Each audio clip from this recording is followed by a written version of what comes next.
বাংলাদেশে ফিরে আসবেন সাবেক প্রধানমন্ত্রী শেখ হাসিনা। অনেকগুলো হিসাব একটার সাথে আরেকটা মিলে যায়, কিন্তু সেই হিসাবের ফলাফলে নির্বাচনের সমীকরণ আসলে মেলে না।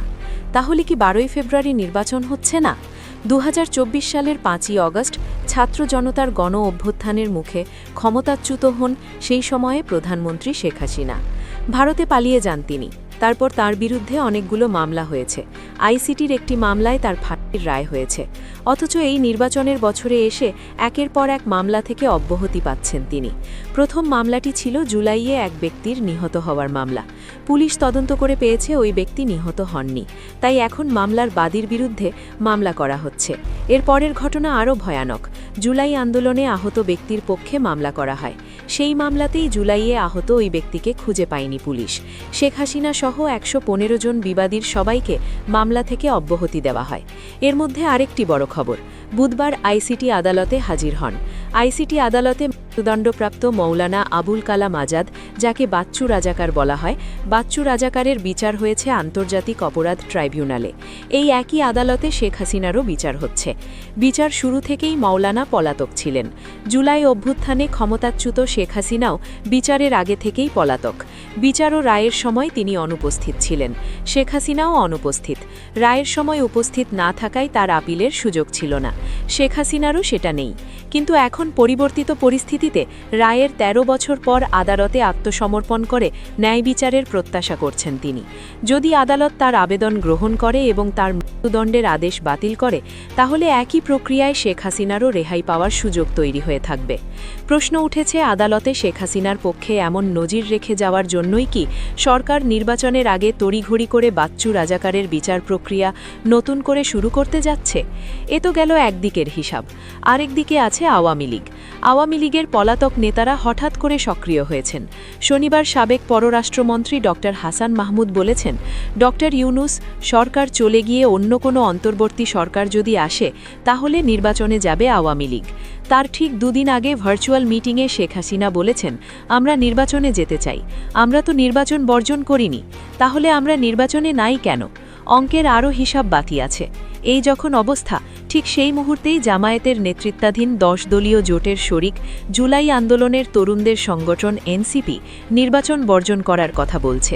রোববার সংবাদ সম্মেলন করে দলের নির্বাচন পরিচালনা কমিটির প্রধান এবং সাবেক উপদেষ্টা আসিফ মাহমুদ সজীব ভুইয়া কথা জানিয়েছেন। সোমবার এবং মঙ্গলবারও একই কথা বলেছেন এনসিপি নেতারা। নির্বাচন নিয়েই যে অনিশ্চয়তা, এর মধ্যেই পৃথিবীর সবচেয়ে বড় দুটি গণমাধ্যম রয়টার্স এবং আল জাজিরা গুরুত্বপূর্ণ একটি প্রতিবেদন প্রকাশ করেছে, যেখানে তারা বলছে আগামী নির্বাচনে জামায়াত খুবই ভালো ফল করতে যাচ্ছে।